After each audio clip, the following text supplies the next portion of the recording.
Because stereotypically, women aren't beautiful if they have muscles. And I think, fuck that!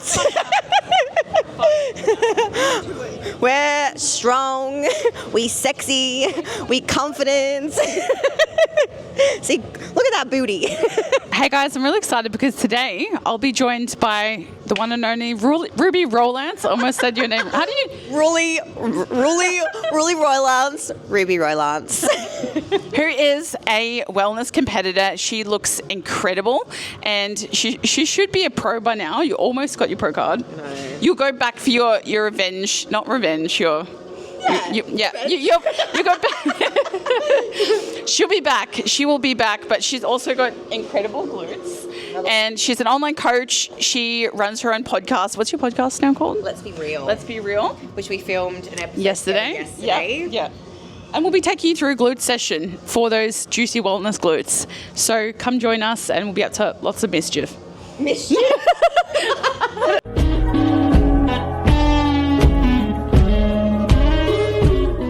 So we're just doing a little bit of hip mobility work, and we're also doing a bit of core activation. This is going to help us to create intra-abdominal stiffness during our compound lifts while we train. So Ruby is just doing some bird dogs to activate her TA. You can also hold them for a couple of seconds at the top, but as she comes in, she's really trying to, stay contracted through her core as well. These are great. You can also perform dead bugs, but don't extend all the way to the ground. We're probably going to do the McGill 3 as well, which is great for your core. So with the bird dog, a lot of people come up too high and extend their lower back. The idea with the bird dog is we want to be stretching out as far away as possible from that midline. And of course, it's about that. Should attach the microphone to my hair. Stretching out as far as we possibly can, holding for a second, and then bringing it back into that midline. So we're going to warm up today with the McGill's Big 3. So with the bird dog, I'm going to jump on my back. So the idea by training core stability at the start of the session is not to fatigue our abs. We're not. So I'm not holding it to like a failure range hold. I'm not trying to like. I don't even know what I'm trying to say, but It's so much easier to breathe. You can also palpate in on each side to really engage better. And then your hands are like a pressure sensor pad to ensure that your back isn't extending. So we maintain the pressure in our core and we're not using our erectors. The third variation of the McGill's Big 3, side plank. Holding for about 20 seconds either side. Cool. All right, we'll switch sides. A lot of bodybuilders, obviously we don't want to directly be training our obliques in unless it's like a warm-up.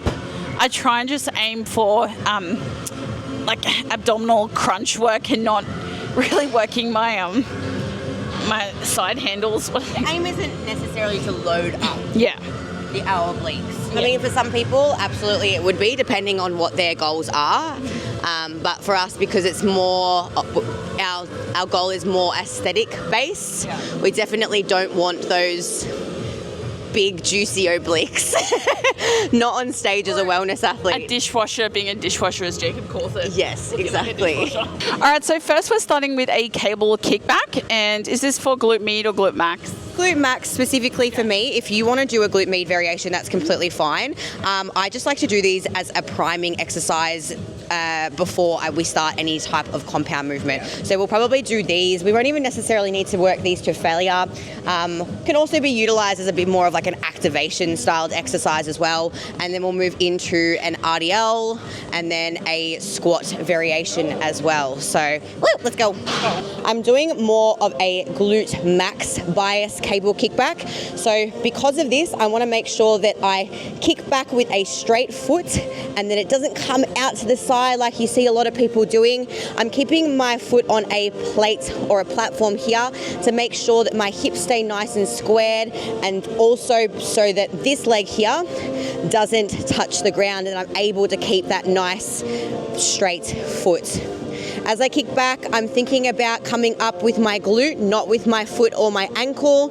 Coming down with control, kicking back up, squeeze, hold, with control on the way back in. I keep a nice bent knee because as soon as I extend through my knee itself, I feel it a little bit too much through my hamstring.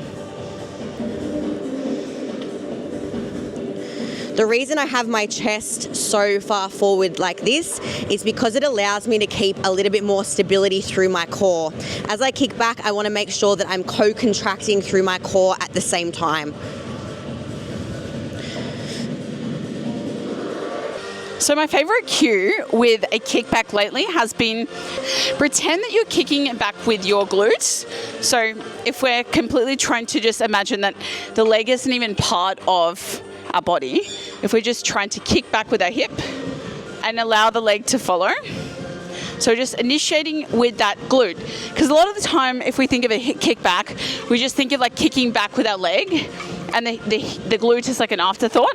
But if you just imagine kicking back with only your glutes, completely just focus all of your attention on kicking back with that hip, then it's going to be a lot more. And also pulling your hip back to allow for a nice stretch in that glute on the way back.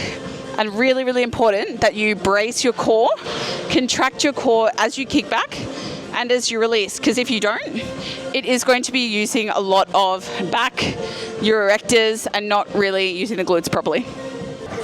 So we only want to do 2 sets here because the aim isn't necessarily to fatigue our glutes at this stage. It is really just to prime. So we're going to do 1 more set and then we'll move on to our RDLs. So, do you take it? So you've been going through some struggles lately, obviously, with your health and gut issues, and I know you really want to compete again. When is the next time that you think you will compete, and what have you been going through lately, just so they know? Where do we start exactly? For the last year, I've been dealing with some chronic health issues, mostly in relation to gut, chronic fatigue. It started towards the back end of last prep, so 4 weeks out from my last show, which made it really difficult to compete in that season. If I'm being completely honest with you, I probably shouldn't have pushed through, but as a stubborn competitor, I wasn't not going to get on that stage after 20 to 25 weeks of dieting. But still going through those issues. I'm still working with specialists. I spent thousands of dollars on, trying to resolve an issue that it probably isn't just one isolated issue. It's probably, magnitude and multitude of issues all in one. Realistically, I think it also has to do with a little bit of hormonal discrepancy as well. I didn't have a regular cycle for about 3 years, and I should have been a bit more stubborn with myself with that. I was very fixated on the goal of becoming a pro bodybuilder and really just ignored all of the negative signs. What would your advice be for someone to, I guess, if you were to do your prep again in the right way that optimizes health?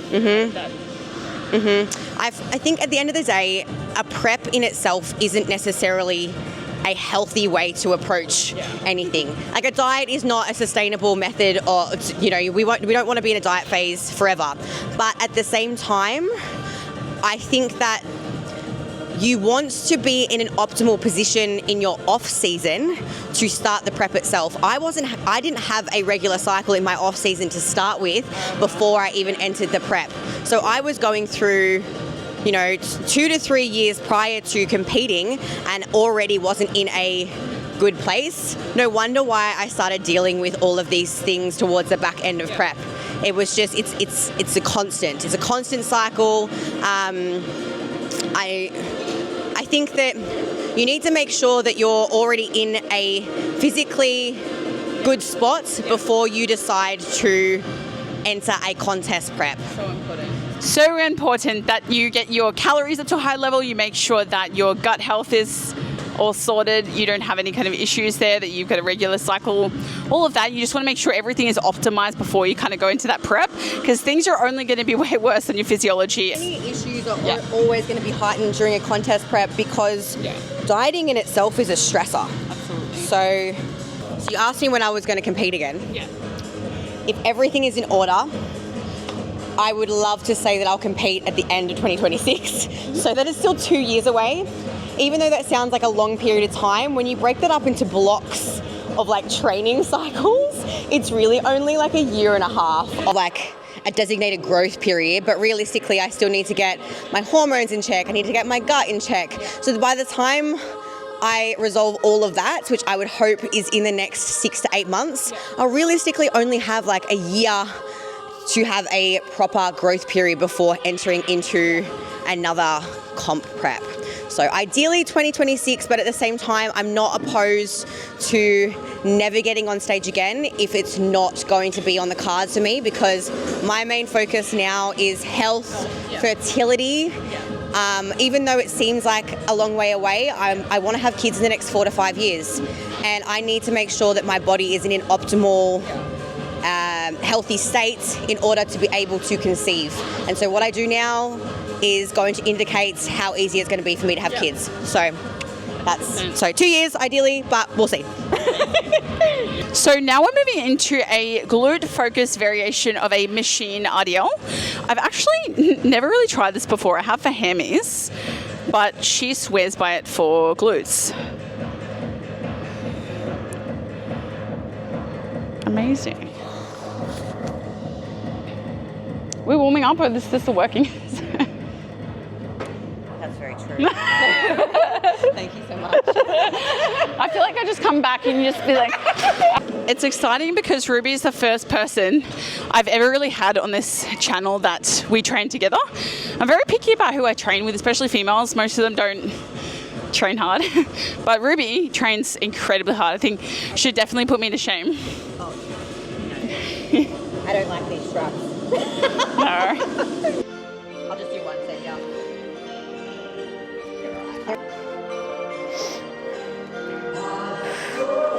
Let's go. So a lot of the time, I'm just going to talk quickly, a lot of the time you'll see people doing RDLs and putting a lot of pressure through the heels. We actually don't want that. We just want an evenly distributed weight through our feet. I'm going to do my set now because otherwise I'm going to lose my fucking grip.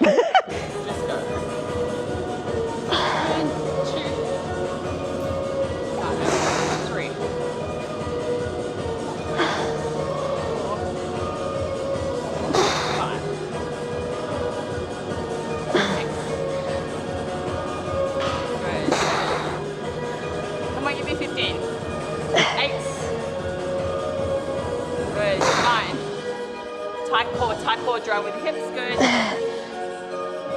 Keep going, 5 more, 5. Yeah, 4. Good. 3. Hips back, hips back, hips back. 2 more, 1, 2. Come on, up, up. 1 more, 1 more, 1 more. Up. Good. Woo! That's good. That's great. I didn't set up my feet well enough on it, and my grip wasn't the best, but that's okay. They felt okay. That's all right. I guess it's a bit easier because you've got like shorter legs with feeling in your glutes. Yeah. Shorter leverages. For you, it takes a lot more to get back into that maximum hip flexion. Yeah. Try. I know you say hips back, and I completely agree with it, but try thinking about shifting your weight over and forward instead of backwards. So it's almost, you know how a lot of the time people say hips back into the heels, and it's almost like you're tipping your weight backwards. You want to be thinking about putting pressure through your toes. Yeah, you'll feel it a lot through your hamstrings on the way down in that eccentric, but from here, abduct the knees, up, squeeze for 1 second, and this part is the most important. I always see people come up, squeeze, hold in that hip extension, and then drop too quickly. So they're losing that tension immediately. Instead, hold, squeeze, keep that squeeze. To be fair, I wasn't doing it that slow, but that's what I'd want. That's what I'd want my clients to do.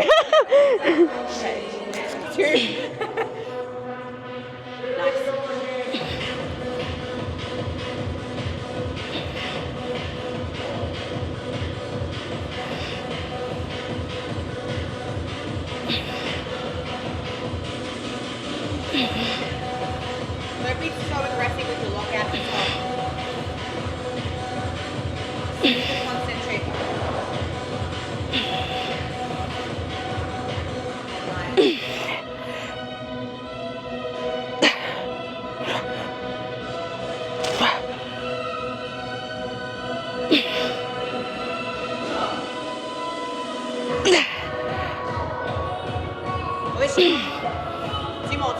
Two more. Up.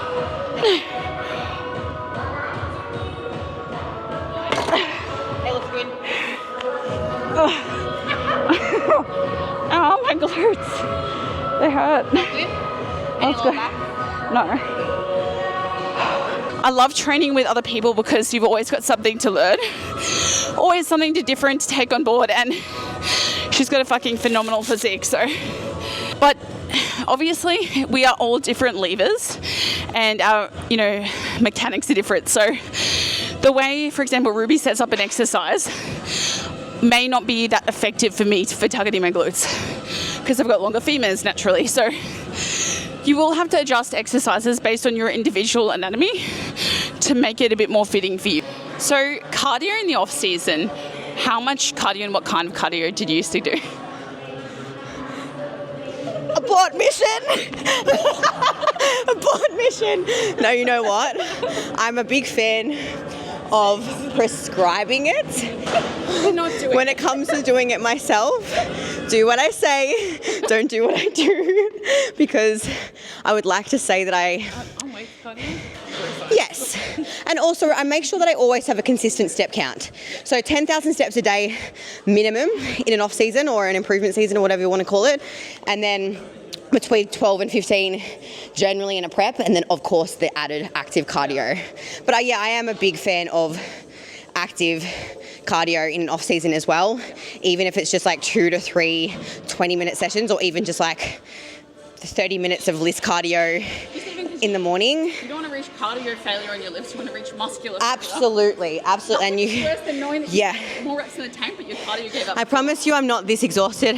I was sick last week. Respiratorily, I'm still not in the best position. Biggest excuse of my life. I'm not this unfit, I swear. All right. Pressure to the toes, remember? And then chest forward. Chest forward, pressure to the toes, that's it. Good. Slower from that top portion. And also from here, slower as you come up into that concentric. As you come up, hold, squeeze for a tiny bit longer, and then come back down. Squeeze, hold, better, way better. Up, hold, pressure to the toes. Good, every single rep exactly the same. I want them consistent. Let's go. Up, drive, good, pressure to the toes.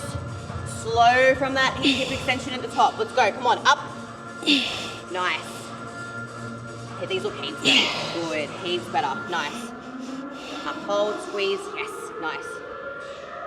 5 more, at least. 5, 4, nice. Knees out, as you push through, knees out, as you push through, come on. 3, 2 more. 2, good, keep those knees out, keep those knees driving out, don't let them come in, come on, up. Go again. One more, come on, push, up. Looks like she's got more. I tried to cue her yesterday, and I was like 5 more, and we get there, and then you just pump out 5 more again, and I'm like, shit, fuck. I was gonna fuck myself.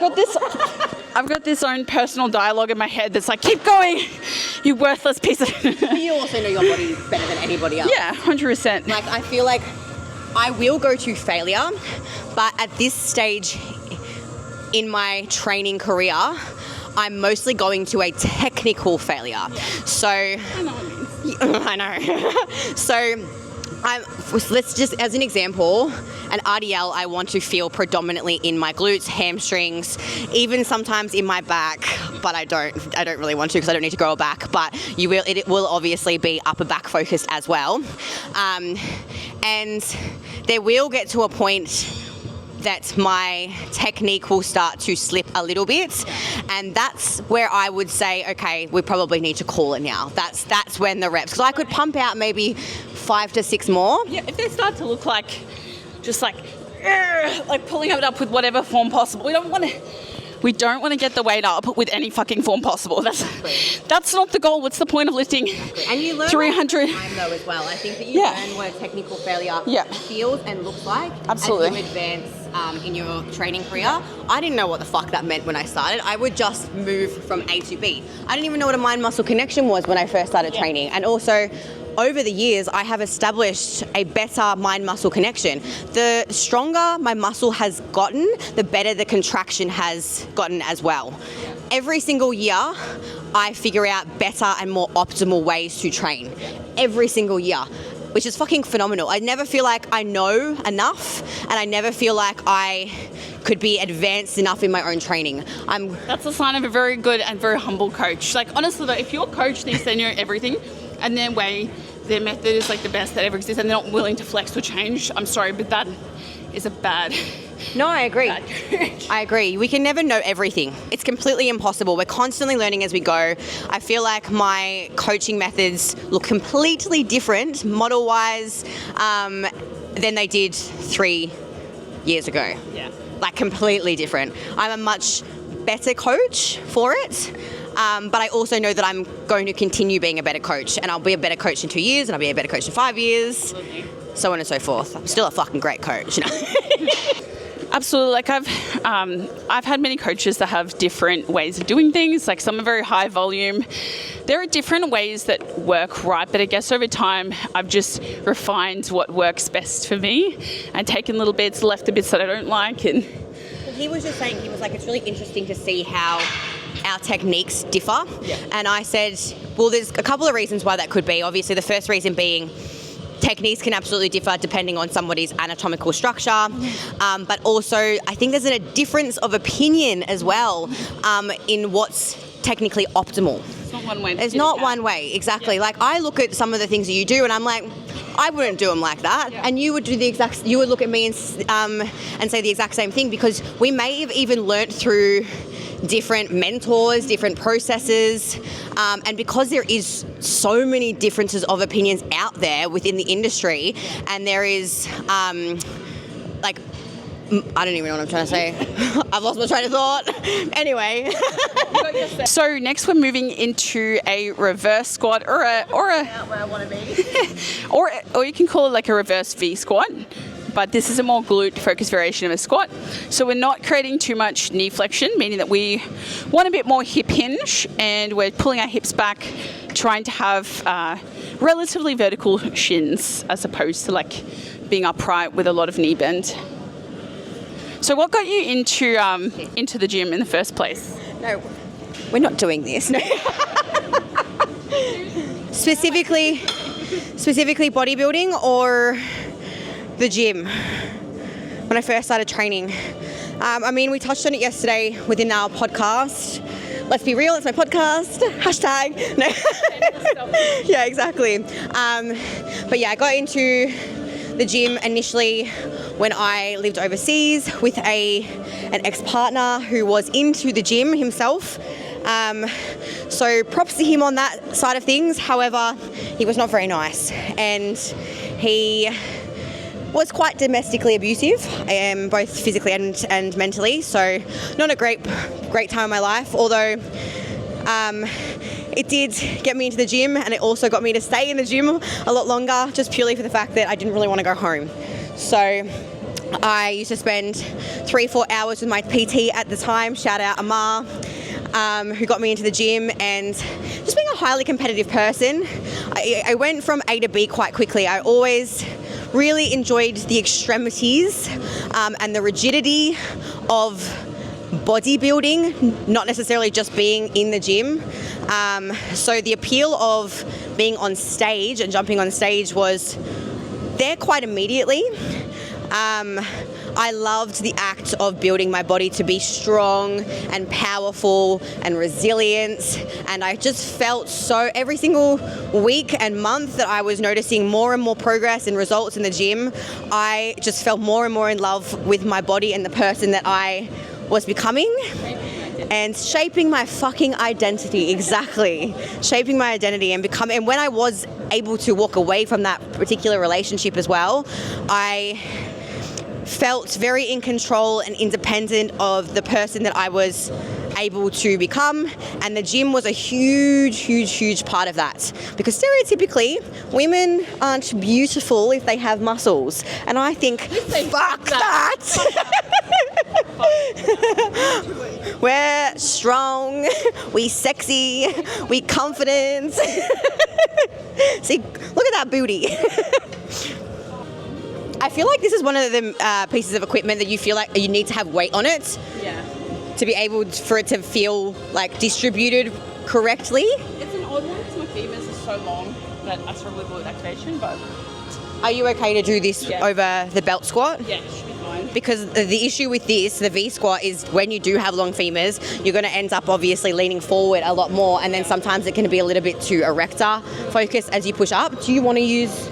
We can just use the belt squat. Yeah, let's do the belt squat. We're going to accommodate. Yeah, we're going to accommodate for the taller people today. This is your YouTube channel. Let's be vulnerable with Matilda. Okay. Done. We'll do a warm-up. All right. So I got into the gym because I was in a very bad place mentally in my mid-teens. I was struggling with like depression and self-harm, and I just had like a twin breakup. And so my, I guess, sense of self and sense of worth was at a very low point. And I was introduced to the gym, and it was like the best thing I ever did because it was a means to transmute like the emotional pain I was feeling into physical pain. And I loved just zoning out and like really taking myself to that dark place in the gym as a way to transfer like the pain I was feeling from depression. And then I was obsessed with it, and I used the newbie anabolic gains in that first year of training. And I don't know why, but I started to compete when I was 17 in high school, and everything kind of started there. And it's been good and bad, I think, being exposed to bodybuilding at such a young age, but it definitely saved me, I would say.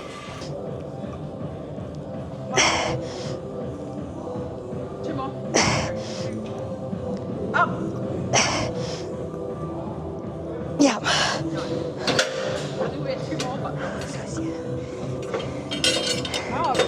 One thing that helped me with like glute focused anything, to be honest with you, is the concentric control. So rather than just powering up from that bottom range, oh my God, fuck. Instead of powering up from that bottom range, pausing at the bottom, and from that bottom range, already squeezing your glutes from this point. So the glutes are already squeezed. There, hold.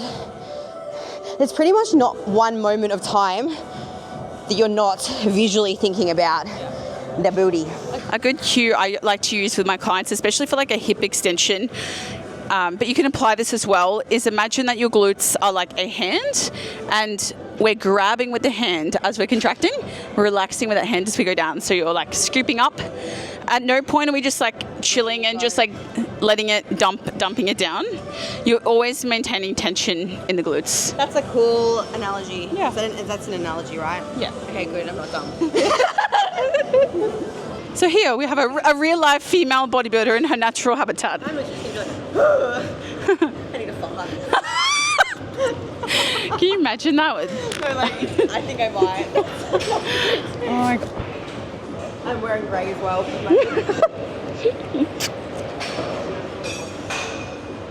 Too good. Yep, knees out, 4, 5. Yeah, 6. Good. 7. Knees out. Yep, good. 8. 9. Keep going. 3 more. 10. 2 more. 2 more. 1 more.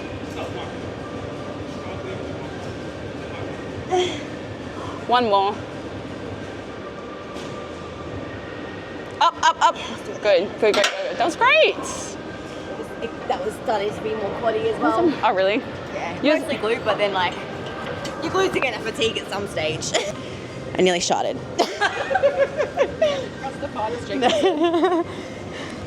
Never trust a fart when you're not in control, like on a heavy machine. Especially when there's a hot car walking past. Or a microphone. No. At least I'm wearing brown. True. Yeah, grey's not the best colour for that.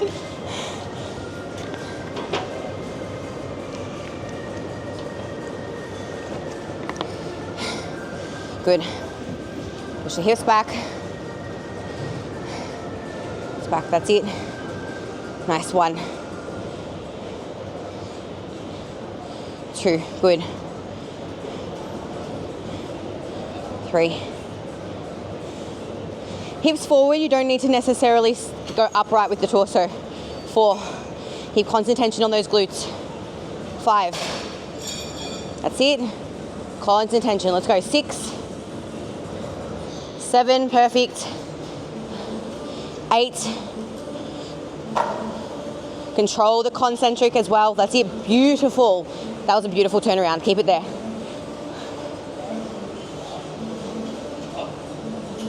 At least 5. Come on, 5. Set starts now. Come on, 4. These are the reps that matter. Come. Let's go. 3. 2 more. Come on, push hard. Up. Again. Good. Nice. More. Get crazy now. Come on, up. Fuck yeah. Strong as. Up. Fuck yeah. I was like, she's just going to keep going as well. Oh, that was such good activation. That was good? Did it feel good? Nice. No comment. You definitely put me to shame. I actually took an entire week off from the gym recently. I just needed it mentally from not hating my training. But now I'm back into it and it feels so good to be back. I'm a big fan of a partial rest or a deload. I would personally prefer, if somebody is psychologically able to take that week off the gym, I would always recommend that if they actually physically need a deload. Your body will always tell you if you are training hard enough, if you need a deload, and take the fucking deload, because it just makes such a difference for longevity overall. So I would, if you train hard enough. If you don't, you don't need to take that deload. But I'm a big fan of a partial rest instead of an active rest. What am I trying to say? An active deload. No, so an active deload where you would just do 2 sets per exercise, potentially back it off to like 50-60%. I would prefer you to just take the full week off to the gym. Get rid of all of that neurological and physical stress, and then just come back in fresh. You're not going to lose any fucking gains in a week. It's physically impossible. Be in the gym. Like normally, like the week before last, normally I can take a deload and just like go lighter. But it got to the point where I couldn't even be in the gym. I just got the ick towards my training completely, and just being in the gym, I was just like, I don't want to do this. And normally, like, it's very context dependent, because people that like lack with motivation, that's not going to be the same problem as someone that's trained for 10 fucking years, but they're just really burnt out from it. Like, it's just different context. Jordan can't take deloads. Really? Yeah. Like, he physically can't do it mentally, and it's really not great for him because he just ends up running himself into the ground and he eventually gets sick. And then he's forced to take a couple of days off, but he's only forced to take a couple of days off because he's built up even more freaking stress to his body and inflammation to his body, where he could have just taken a couple of days off and probably avoided getting sick in the first place. I think the people that need deloads the most normally are the ones that really struggle to take a week off. Like, you have to physically like peel them off the gym. They're probably the ones that need deloads the most. But absolutely. No, I completely agree. Generally, it's really interesting. I have quite a few clients that come to me that are chronic overtrainers, and they're the ones that potentially also may not have a period as well. And it's the hardest thing in the world to start working with one of those types of clients, because to tell them that they need to do less in order to progress is a massive head fuck. And sometimes we may even start our programming off in the first week with a deload, which is wild, because like, I'm basically telling them to do less, not train that hard, make sure they're eating more, and for them, their goals may be to tone up or lose more body fat, and I'm telling them to do less to do that. Yeah. That doesn't make any sense to the majority of people. Yeah, absolutely. What was I going to say? One of my biggest sayings that I tell people is regress to progress. always. And that may even be on a movement that you suck at. Or you have to learn how to perform the execution better. Like a lot of the time, relearning a movement that you've been doing for say 2 or 3 years, or bringing back the load on a movement that you've been doing for 2 to 3 years, or even progressing on, it's quite mentally challenging. But in order to consistently progress years into the future, you may need to completely pull back and just relearn that movement. You think about how much a professional athlete does think about how much a professional athlete does, like an AFL player, to get ready for their game that's on the weekends. Think about how many recovery sessions they're doing in between, even in that 1 week. Whereas because our goal is so much further, it feels like it's a really easy way to neglect the recovery side. Although you could debatably say that we train harder in the gym, in a gym setting, in this sort of way than any type of professional athlete does. So why are bodybuilders not prioritizing their recovery? You're definitely right. I think though a lot of the people that are listening, they're probably not doing a lot of the foundational stuff that is going to really help with recover the most, like your sleep. When I actually started prioritizing my sleep and not like fucking around on TikTok till 1 a.m, I actually started seeing gains. People underestimate the simple stuff, of course. Sleep, just even self-recovery first, so you're not necessarily having to go, eating after your workouts, eating before your workouts, even getting in some type of like in eating in general, sleep, but like self-recovery, so like,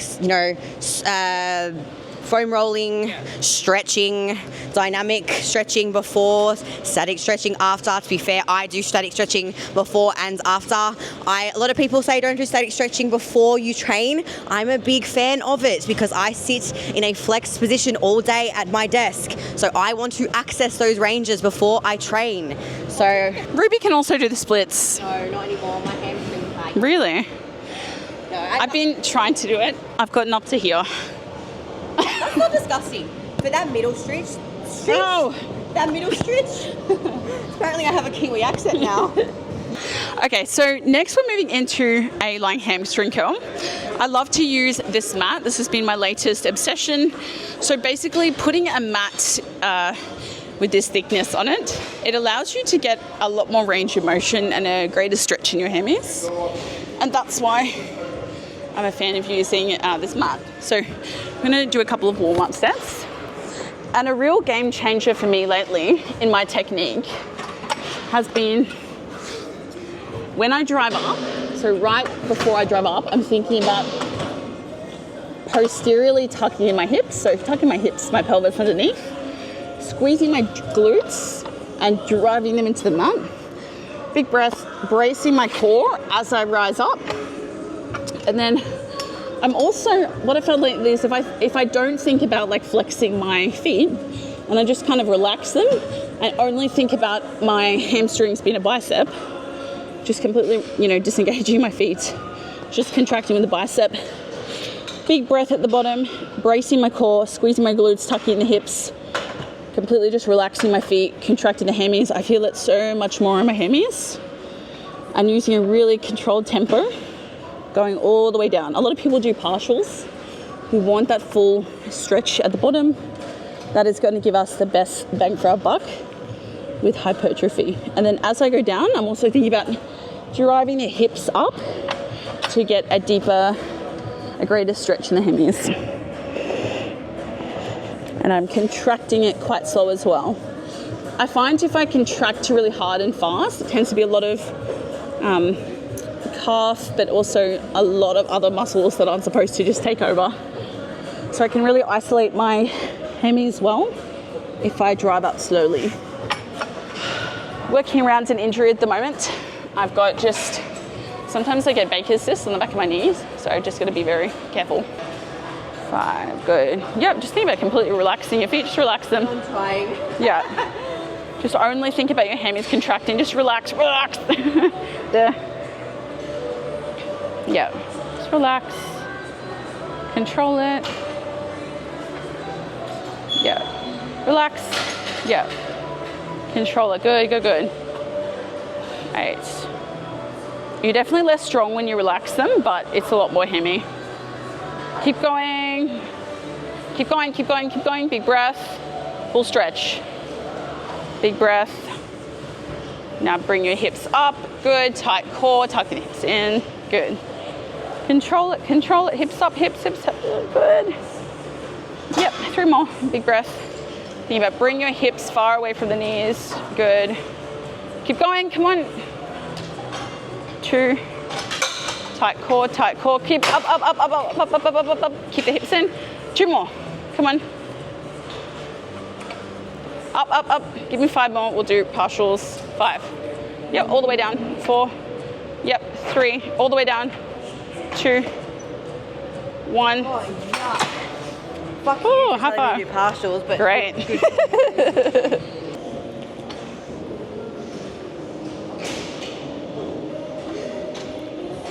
Let's go. Come on, more. Up.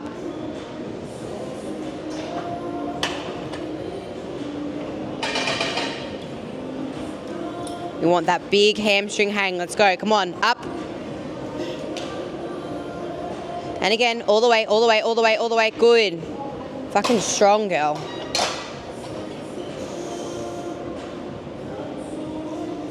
It just keeps going. Just keeps going.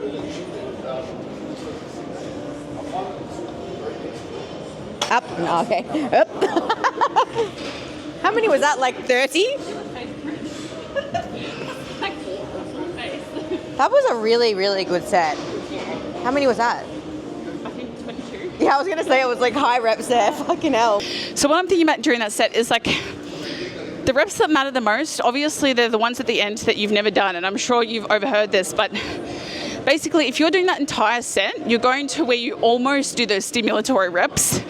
The whole set isn't it's not a waste, but it's like you're missing out on the reason you're doing that fucking set is to change. Your body doesn't know that you're working within a certain rep range. Exactly. If your rep range is 12 to 15, but you've gotten to 15 reps and you're like, shit. Yeah, that's a big thing I see with my clients. Yeah, always. I could probably do maybe like 7 more. Fucking do 7 more. Yeah. Because at the end of the day, your body is not going to know that you've done 15 reps and gone, we've grown now. But the reps that matter are those last reps where you're working to failure or close to failure. And you are still working within a hypertrophic range as well. So if you do 20 to 25 reps, you don't have to do that 12 to 15 reps to stimulate that growth response. Beautiful. 6. Good relaxed feet. I don't know how the fuck you're doing that so easily. 7. Again, 8 up. Beautiful. 9. Good. All the way. You squeeze your adductors together as well, don't you? 10. That's extremely helpful. Let's go. 11. All the way. 12. Drive. Come on. More. Drive those hips hard into the pad. Co-contract that core as you pull up. Come on. 13. 14. Up. Good. Easy. Drive those hips hard into the pad. Come on. That's it. 16. Come on. 17. You'll probably match the last set as well. Come on. Up for 18. Let's go. All the way. Keep that concentric control. Come on. All the way. Good. Up, up, up, up, up. Partials, partials, partials. Come on. 1, 2, 3. Come on. Up. 4. All the way. 5. Do 2 more. 2 more. 2 more. 2. Good. Nice. Fuck yeah. Good. Fuck the partials. The partials are death, hey? Up, up, up, up, up, up, up. Yep, and really controlling it. And I like to think about just completely relaxing my feet and just thinking about, too heavy? Yeah. So we're really going quite light to make sure our hammies are engaging. 3. And don't explode out of the movement from the bottom, because then it will be a bit more gastroc instead of hammies. Come on, girl. They're done. You sure? 5. 4, keep going. 3, all the way down. 2, 1, keep going all the way up. Come on. 10, 9, 8, all the way down. 7, control it. 6, come on. 5, 4, 3, 2, 1. Okay, good. What would you say is your biggest struggle with ADHD? Because Ruby is an self-diagnosed neurodivergent. Talk about it, saying that I actually am. So my biggest struggle with being undiagnosed ADHD. I think it's my self-frustrations and always just being really annoyed at myself for being forgetful or being overly procrastinate, and wondering why the fuck I'm like this. But to be fair, I think that's probably why I get more frustrated, because I'm not diagnosed, so I feel like I don't have the answers to all of these faults of mine, even though they're technically not faults. It could just be a cognitive disorder, but I am constantly blaming myself for something that may or may not even be my fault. But I feel like, why am I like this? And then Jordan will get frustrated at me for being so forgetful, whereas I feel like it's every day. And I probably shouldn't have a black phone because I lose it on bloody everything. What about you? What do you find the hardest part? I know. I'd say the biggest, there's a lot of things, but I think. So what I was saying before my mic died, I really need to get my shit together, was the struggles I most commonly face on a daily basis with ADHD. There are quite a few, but I would just say the ability to not talk over people when they're talking and shut the fuck up, and the ability to learn. I struggle with it. Can take me about 5 times longer to learn than the average person. So being patient with that can definitely be a challenge alongside many other things, but it also has its perks as well, such as creativity. Anyways, I hope you enjoyed this video. If you'd love to see more content with Ruby in it, let me know down below. Have a wonderful day.